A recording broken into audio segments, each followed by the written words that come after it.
आज मैंने कितने दिनों बाद प्यार किया है। माइंड रीडिंग के हिसाब से बताऊं तो 33 डेज। तुम्हें कैसे पता? 15 दिन पहले तुम्हारे हस्बैंड एक दिन के लिए घर पे आए थे। उससे पहले 17 दिन के लिए बाहर थे और उस एक दिन उनकी तबीयत खराब थी। So total 33 days, no action. ऐसा सालों से होता आ रहा है। बड़ा वेस्ट।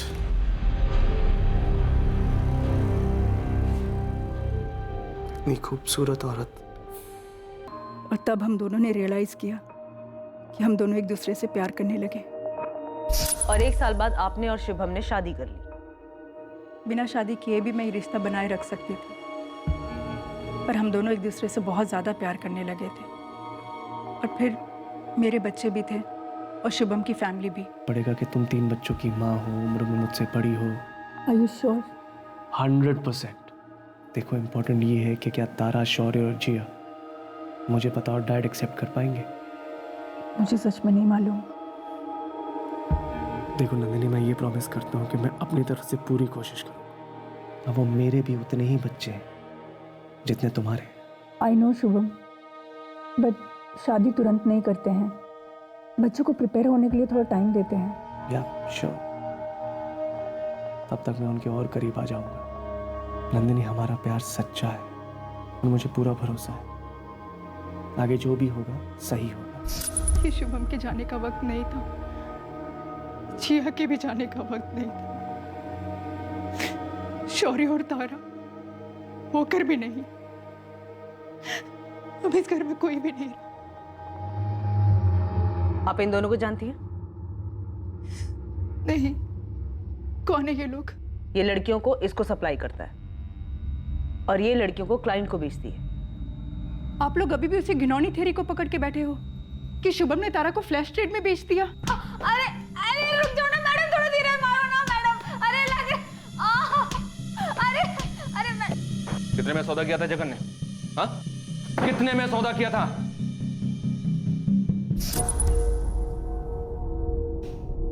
6 लाख, 1 टाइम पेमेंट, आगे पीछे कुछ नहीं। अरे डॉली, ये ग्रेजुएट है, अंग्रेजी एकदम फर्राटे के साथ बोलती फट फट फट करके। इसको अपना वो सिंगापुर वाले सर्किट में डालो, इतना माल कमाओगी बटोर नहीं पाओगी। जगन, मैं औरत हूँ, वो भी गाट गाट के पानी पी हुई औरत, सब जानते हो। 6 से 1 रुपया ज्यादा नहीं दूंगी। ठीक है, लेकिन वो 10% एडवांस अभी चाहिए। लड़की कब तक मिलेगी? कल रात। वो रात कभी आई नहीं साहब, मेरे सारे पैसे लेके भाग गया है कमीना। इसको पहचानती है? नहीं। कौन है ये? इसे मैंने पहले कभी नहीं देखा साहब। और इसको? इसे भी नहीं जानती। नंदिनी जी, हम फिर मिलेंगे, शायद बार बार मिलेंगे, तब तक जब तक तारा मिल नहीं जाती।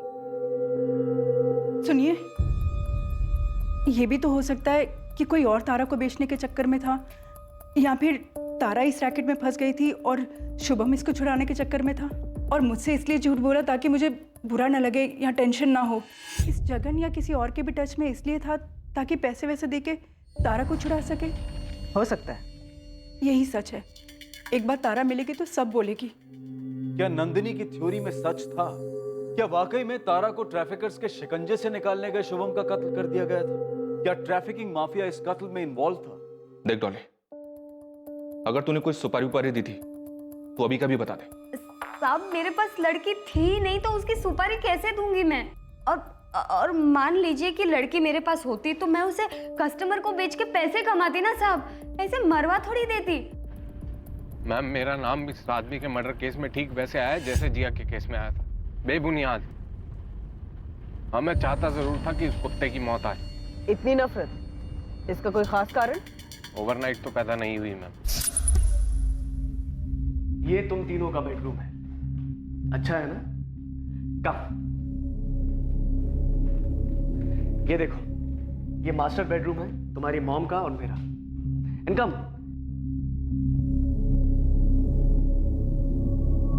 ये है स्टडी रूम, जहां पर मैं अपना काम करा करूंगा और तुम तीनों भी अपनी पढ़ाई करोगे।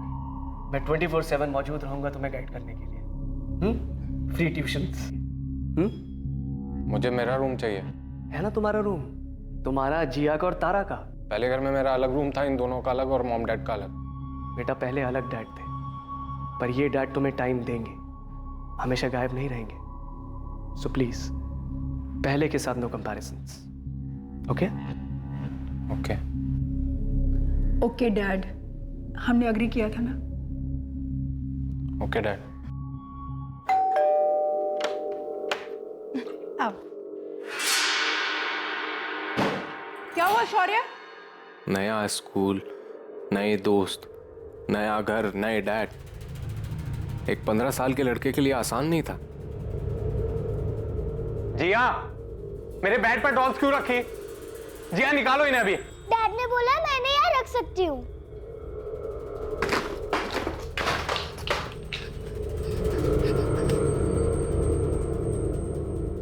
शौर्य, गलत किया तुमने। जाओ, डैड बुला रहे हैं। क्या है? नॉक करना होता है कमरे में आने से पहले। आपने मुझे बुलाया? फिर भी बाहर जाओ, नॉक करना, फिर अंदर आओ। जाओ। सॉरी डैड, अगली बार नॉक करके आऊंगा। अब बोलेंगे क्या बोलना है आपको? मैं क्या बोल रहा हूँ? बाहर जाओ, नॉक करके अंदर आओ, तब बताऊंगा। जाओ। ये रोज होता। डिसिप्लिन के नाम पर मुझे घर का विलेन बनाया जा रहा था।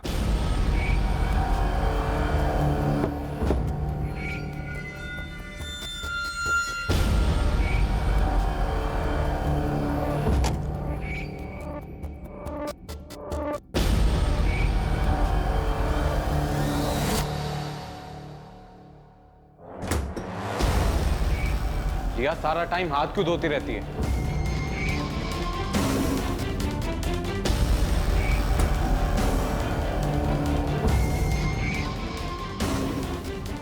शौर्य, शौर्य दरवाजा खोलो। शौर्य कम आउट राइट नाउ। शौर्य। खबरदार जी, अगर दरवाजा खोला तो वहीं बैठो बाथरूम में, धोती रहो हाथ पूरी लाइफ पर। शौर्य मैं आखिरी बार बोल रहा हूँ, दरवाजा खोलो। क्या हुआ शुभम? अब शौर्य ने क्या कर दिया? इसके मुंह से ड्रग्स की स्मेल आ रही है, आंखें लाल है इसकी, कुछ बता ही नहीं रहा है। हे भगवान, इस घर में अब यही होना बाकी था। मुझसे घर का माहौल सहा नहीं जा रहा था, तो हाँ, मैंने ड्रग्स लेने शुरू कर दिए ताकि मैं अपने पुराने डैड और पुरानी लाइफ को भुला सकूं और इस नए सिस्टम को झेल सकूं। तुमने अपनी इस फीलिंग के बारे में अपनी मॉम से बात नहीं की या अपनी बड़ी बहन तारा से? तारा और जिया खुद हमेशा इसी टेंशन में रहते हैं, पता नहीं उनके साथ भी क्या हो रहा था। और रही बात मॉम की, तो वो तो मेरे डैड के हाथ की कठपुतली बनी हुई। उस आदमी ने मुझसे मेरी मॉम और मेरी बहन को छीन लिया था, हमारा घर छीन लिया था। मुझे घर से निकालना उसने अपनी टॉप प्रायोरिटी बना ली थी। किसका है? नंदिनी, ये हार्ड ड्रग्स हैं। This is bloody serious. वो हार्ड ड्रग्स मेरे नहीं थे, वो उसने प्लांट किए थे ताकि मुझे घर से निकाल सके। मेरे मरे हुए डैड की कसम, वो उसने मुझे फंसाने के लिए रखे थे और उसका प्लान सक्सेसफुल भी हुआ। मना लिया मॉम को और निकाल दिया मुझे घर से। और उसके बाद तुमने उस पर हमला किया। बचपना था मेरा, वो आज करता तो आर पार का होता। मुझे घर से निकालना कोई रैंडम बात नहीं थी, चाल थी उसकी अपने मकसद को पूरा करने की। कौन सा मकसद? मॉम तो बताने से रही, तारा दी मिली तो जरूर बताएंगी।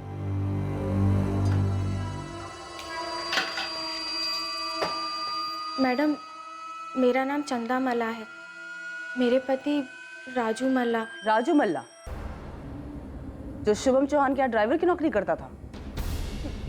जी मैडम। अच्छा बोलो, क्या बात है? मेरे पति राजू कल रात से घर नहीं आए और उनका फ़ोन भी बंद आ रहा है। इसको जानती हो?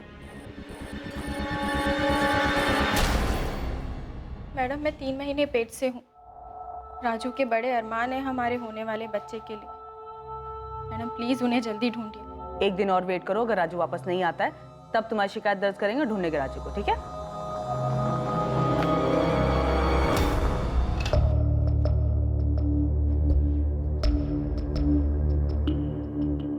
क्या हुआ चंदा? मैडम, ये कौन है मैडम? तुम जानती हो उसको? हाँ मैडम, पिछले हफ्ते हमारे घर आए थे और राजू से काफ़ी लंबी बात हुई थी।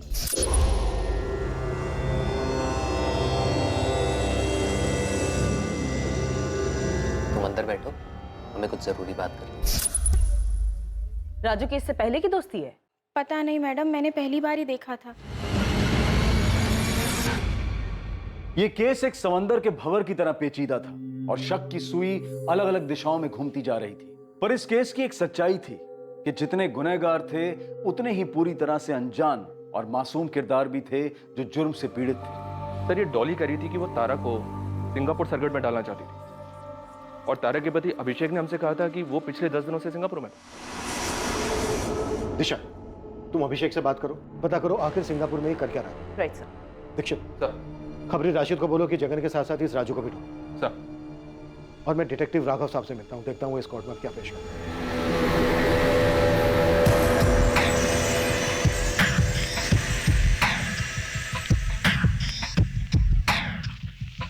रोज 16 घंटे काम कर रहा था सिंगापुर अर्बन डेवलपमेंट ग्रुप के लिए और बाकी का टाइम सो रहा था अकेला बेड पर चद्दर ओढ़ के। जाइए और पता कर लीजिए सिंगापुर में। जरूरत पड़ी तो जरूर जाऊंगी और पता भी करूंगी। और इतना गर्म होने की जरूरत नहीं मिस्टर, शांति से बात करें। मेरी लाइफ में पिछले 2 सालों से कोई शांति नहीं। जरा बताओगे तुम्हारे और तारा के बीच में प्रॉब्लम क्या थी? मेरे छूने से भी तारा को घिन आती थी, तो उस कारण हमारे बीच में कोई भी फिजिकल रिलेशन नहीं बन पाया। लेकिन तुम्हारी तो लव मैरिज थी ना? हाँ, लेकिन अब लगता है शायद उसने मुझसे जल्दबाजी में शादी की, मानो उसे किसी तरह बस उस घर से निकलना था। क्यों? ऐसा क्या था उस घर में? मैंने कई बार पूछा लेकिन उसने कभी कुछ बताया नहीं।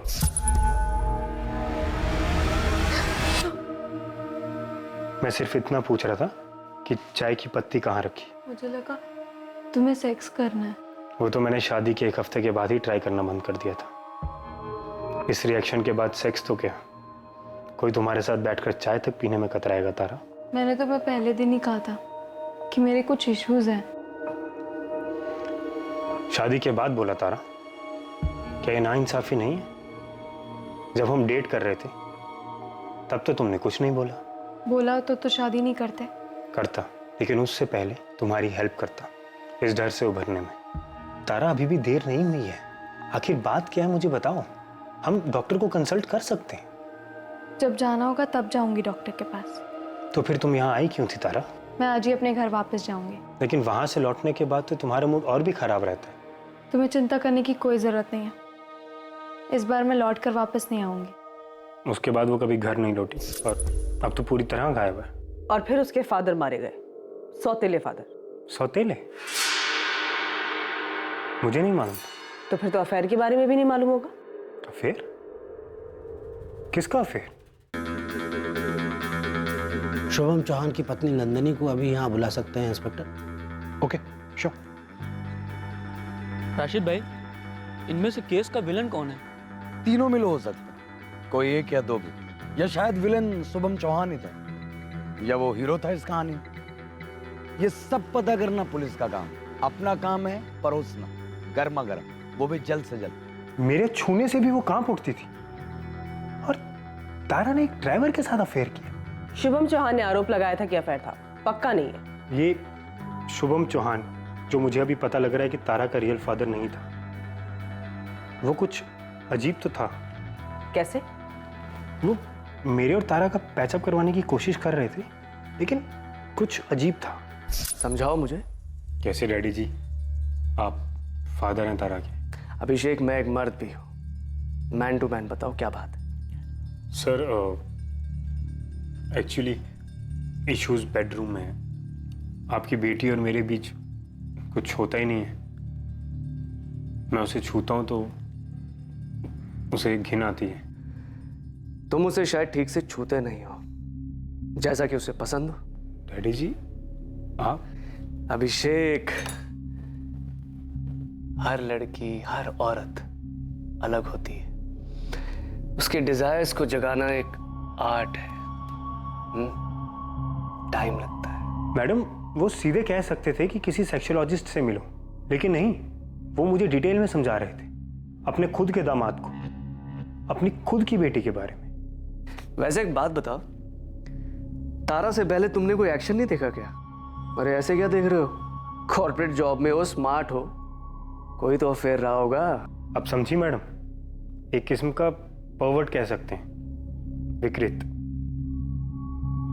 समझी। आपको मेरे पहले पति आदित्य ने मुझ पर जासूसी करने के लिए कहा था। आप और शुभम पर जो मैंने बखूबी की, सारे सबूत अभी तक संभाल के रखे हुए हैं। तो अब 9 साल बाद ये सब खुलासा करने का मतलब क्या है? क्योंकि शुभम चौहान का मर्डर हुआ है और हम आपसे जानना चाहते हैं कि शुभम चौहान के अतीत के बारे में आप क्या जानती हैं? क्या आपको पता था कि शुभम की एक बार पहले शादी हो चुकी थी? क्या क्या बकवास कर रहे हैं आप? और शुभम पर सेक्सुअल हैरेसमेंट का केस चल रहा था।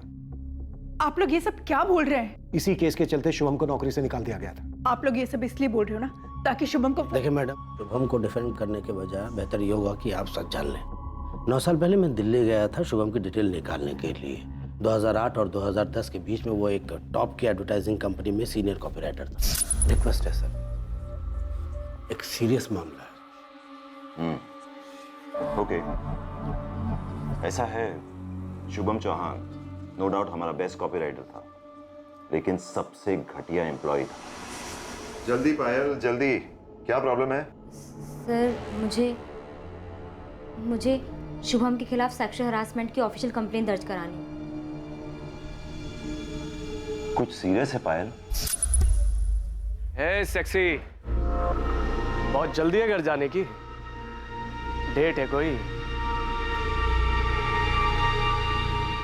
शुभम, ये सेक्सी बोलना बंद करो। I don't like it, okay?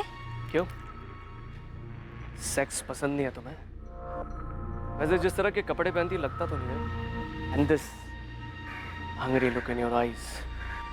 ओह, तुमने सारिका से बात की? यस सर, आधा घंटा पहले। Payal, what are you saying?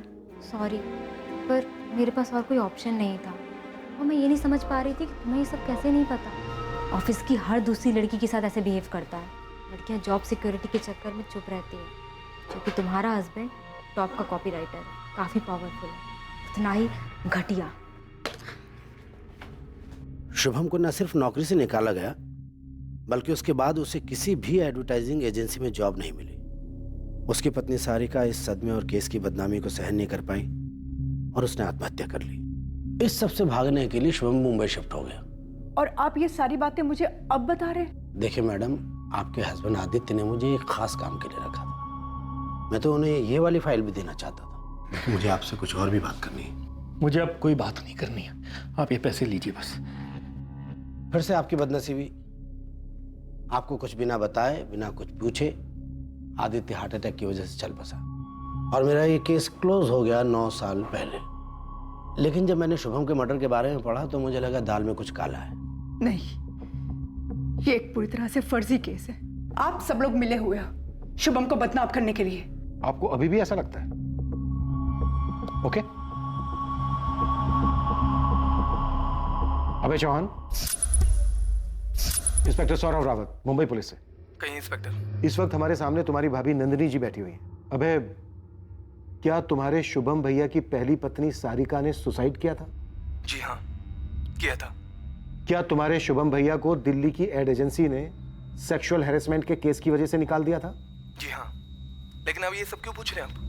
अबे, आप लोगों ने ये सब बातें मुझे कभी बताई क्यों नहीं?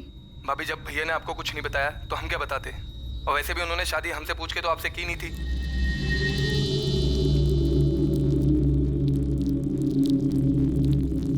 नहीं, ये सब सच नहीं है। आपको लग रहा है कि अभय भी हमारे साथ मिला हुआ है?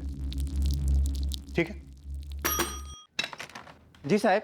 सावंत, दिशा को बोलो फोरेंसिक लैब की रिपोर्ट और कॉल रिकॉर्ड्स लेकर तुरंत यहां पहुंचे। नंदिनी जी, शुभम पोर्नोग्राफी का एडिक्ट था। दिन भर घंटों ऑनलाइन ब्लू फिल्म्स देखा करता था। ये उन्हीं सभी वेबसाइट की लिस्ट है। इनमें से कुछ तो बहुत ही विकृत किस्म के हैं। इन सभी पेड वेबसाइट पे उसकी पेमेंट गई है, क्रेडिट कार्ड के थ्रू डॉलर्स में। शुभम घर से बहुत कम बाहर निकला करते थे। उनकी दुनिया उनका काम ही था, उनका कंप्यूटर। ये शुभम, तारा, जगन सेठी और राजू के कॉल रिकॉर्ड्स हैं। ये चारों आपस में टच में थे, तारा के गायब होने के बाद भी।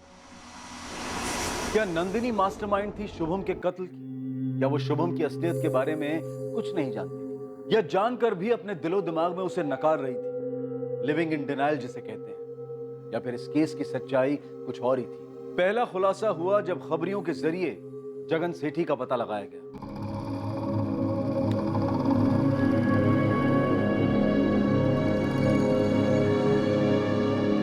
हेलो राजू, अबे किधर है बे? अब पानी ना मेरे सिर के ऊपर जा रहा है।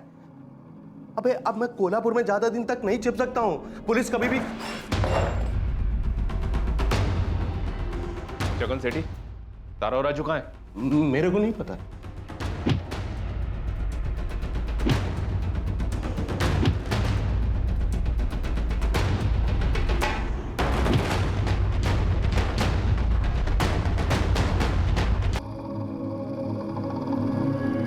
सर, मैं इनका ड्राइवर था। 2 साल पहले, वो कुछ टाइम के लिए ये मेरी लड़कियों को ट्रांसपोर्ट करता था इधर से उधर। मैं इसके बारे में कुछ नहीं जानता था, लेकिन अभी ये पिछले 4 महीने पहले ना इसने अपने घर पे मुझे बुलाया। चंदा, तुम अंदर बैठो, हमें कुछ जरूरी बात करनी है। जी।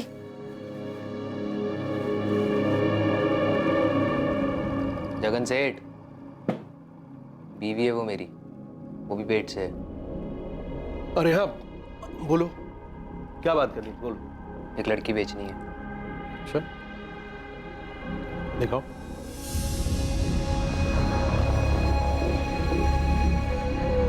हाई फाई है? कीमत भी हाई फाई लगेगी। पाड़ पाड़ इंग्लिश बोलती है। देख के लगा, लेकिन बेचना कौन चाह रहा है? शुभम चौहान बेचना चाहता था तारा को? हाँ सर, वो भी बेचना चाह रहे थे। तुझे भी छोड़ के चली गई? हाँ साहब, उसके चक्कर में अपनी प्रेग्नेंट बीवी को छोड़ने के लिए तैयार हो गया था। साहब, जाते जाते बोल कर गई है कि आपको तड़पा तड़पा कर मार डालेगी। मुझे तड़पा तड़पा के मार डालेगी वो। राजू, अब ना मुझे उसे तड़पाना। मैं उसे ऐसा दर्द देना चाहता हूँ जो उसे रोज हो, डेली। दर्द तो मुझे भी देना है, और एक तरीका है मेरे पास। चल सुना, सुनते तेरा दिमाग कितना गंदा सोच सकता है। साहब, मेरा एक कांटेक्ट है पुणे में जो एस्कॉर्ट एजेंसी को लड़कियां सप्लाई करता है। अब मेरी लैंग्वेज बोल रहा है तू, कमीने है। Smart, very smart. बता। साहब, मैं उसे ढूंढकर पुणे ला सकता हूँ, बिकवा भी सकता हूँ, लेकिन साहब थोड़ा सा पैसा लगेगा। ठीक है, पैसे तो मिल जाएंगे तुझे, लेकिन एक शर्त है। कैसी शर्त? मेरे सामने बिकेगी वो। इसका पहला ग्राहक मैं रहूंगा। सर, प्लान ये था कि Shubham sir bye taxi Pune आएंगे जगन के अड्डे पर, और मैं तारा को ट्रेन से वहां लेके आऊंगा। हाँ राजू। जगन सेठ, प्लान थोड़ा चेंज्ड है। आप शुभम सर को कॉल करके राठी हाउस के पास उतरने का हो। भाई ऐसा क्यों? सेठ, जैसा बोल रहा हूँ वैसा कीजिए। आपको लड़की चाहिए या नहीं? अबे चाहिए ना, उसके नाम पे एडवांस लेके बैठा हूँ। तो बस कॉल कीजिए उसे अभी। हेलो। मैं जगन, वो राजू ने बात की होगी आपसे। हाँ, तुमसे मिलने आ रहा हूँ मैं। राजू पहुंच गया लड़की के साथ? अब वो पहुंच ही रहा है, आप एड्रेस लो, राजू आपको रिसीव करेगा। सर, मैं शुभम सर से मिला और उन्हें उस सुनसान घर ले गया। सर, यहाँ कहाँ है होटल? सर, एक घर है थोड़ा आगे, सौदा वहाँ होगा। होटल में थोड़ा सा रिस्क था। चल जहाँ भी हो, अपने को तो होने से मतलब है। तारा है ना वहाँ? उसे कुछ पता है? सर, वेट कर रही है आपका। उसे लग रहा है वो आज आपको मारने वाली है। एक्साइटिंग। चल।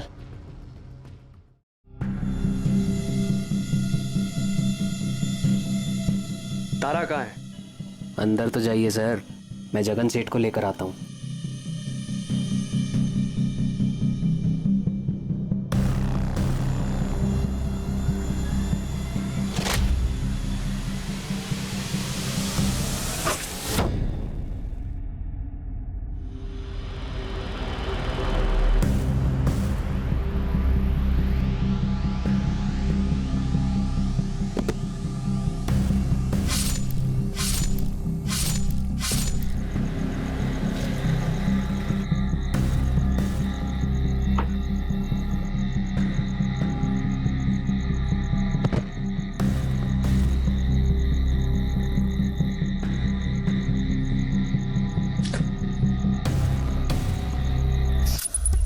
मुझे शुभम सर से बदला लेना था। सो मैंने ले लिया। तेरे साथ तारा नहीं थी? तारा मुझे छोड़कर गई थी, मैंने उसके नाम से अपना बदला लिया। साहब, इसने जो कुछ किया ना, मुझे कुछ नहीं पता था कि ऐसा ये कुछ करने वाला है। तो बैठ।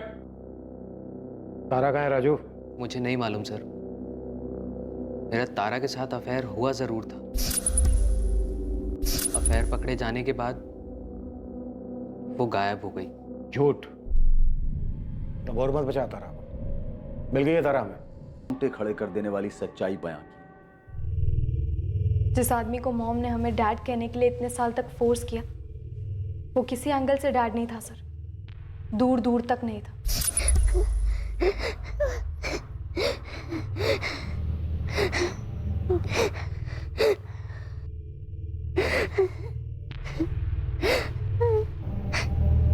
जिया क्या हुआ?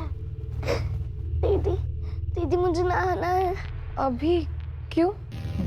जिया पर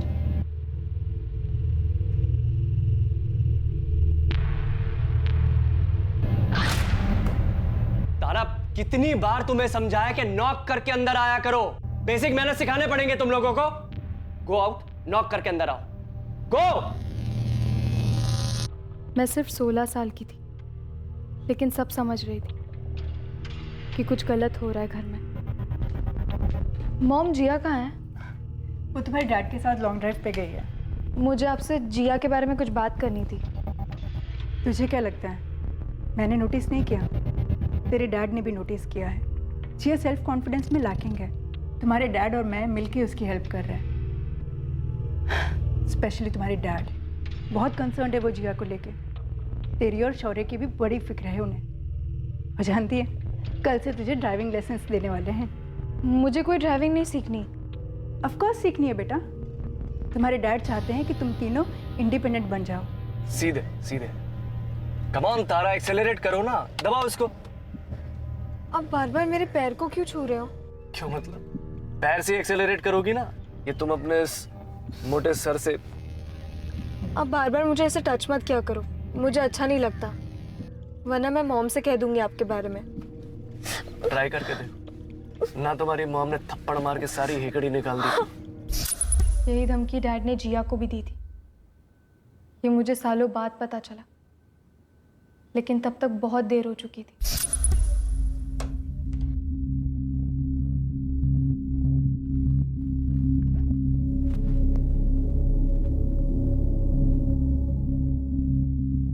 तुझे क्या डिस्टर्ब कर रहा है जिया? बोल। भाई यहाँ नहीं है, मुझे अनसेफ फील होता है। डैड से अनसेफ फील होता है? वो तेरे साथ कुछ गलत कर रहे हैं? धमकी दी है तुझे? चल हम दोनों मॉम को जाके सब कुछ बता देते हैं। चल तू। बहुत लेट हो गया है दीदी, मुझे सोना है। Good night.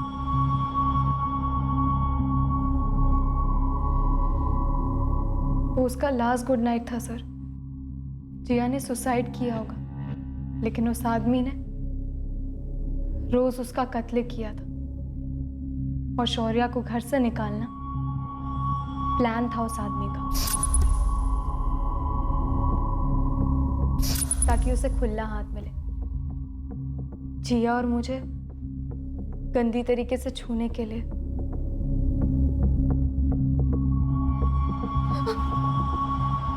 Good morning. तुम्हारी मॉम को मैं 2-3 दिन के लिए योगा कैंप के लिए बाहर भेज रहा हूँ। उसके बाद हम दोनों इस घर में अकेले होंगे, जस्ट यू एंड मी। उसी दिन मैंने ठान ली थी कि मुझे उस घर में और नहीं रहना। मुझे अभिषेक के लिए बुरा लगता है। मैंने उससे शादी सिर्फ वो घर छोड़ने के लिए की थी, लेकिन 1 साल के अंदर मुझे मजबूरन उसी घर में वापस लौटना पड़ा। जिस तरह शौर्या को घर से निकाला, उसी तरह उसने राजू को भी घर से निकाला।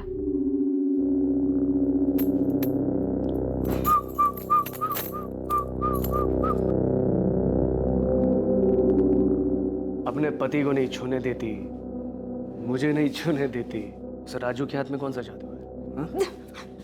अभिषेक अनजान है क्योंकि वो मेरी हिस्ट्री के बारे में नहीं जानता। राजू इंसान है क्योंकि वो भी मुझे इंसान समझता है। लेकिन तुम शुभम चौहान, तुम तो जानवर भी नहीं, हैवान हो। और एक बात याद रखो, तुमने जो जिया, शौर्य और मेरे साथ किया है ना, उसकी सजा तुम्हें जरूर मिलेगी। Come on. मैंने राजू से सच में प्यार किया, लेकिन मुझे नहीं पता था कि ये शादीशुदा है। मुझसे गलती हुई है तारा, लेकिन प्यार मैंने भी सच में किया। शुभम को किसने मारा? जगन सेठ, प्लान थोड़ा चेंज्ड है। आप शुभम सर को कॉल करके राठी हाउस के पास उतरने का हो। मैं लड़की आपको बाद में दिला दूंगा। आपसे जैसा बोल रहा हूँ वैसा कीजिए ना। आपको लड़की चाहिए या नहीं?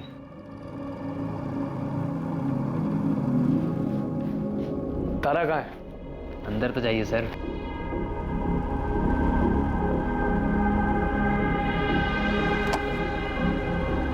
लगाए गए और उसे अपने किए पर कोई पछतावा नहीं है। राजू पर भी धारा 302 और जुर्म छिपाने के चार्जेस लगे हैं। उसे भी शुभम को मारने का कोई अफसोस नहीं है, पर अपनी पत्नी चंदा को धोखा देने का अफसोस जरूर है। नंदिनी एक पूरी तरह से टूटी हुई औरत है। उसे इस बात का एहसास है कि उससे गलती हुई कि वो प्यार में अंधी बन गई थी। कौन बोल रहा है? बेटा, बेटा मम्मी बोल रही हूँ। किसकी मॉम? बेटा प्लीज एक बार घर आ जा, एक बार। मेरा कोई घर नहीं है और मैं किसी का बेटा नहीं हूं। ये आखिरी बार था। नंबर के साथ आपको भी अपनी जिंदगी से डिलीट कर रहा हूं।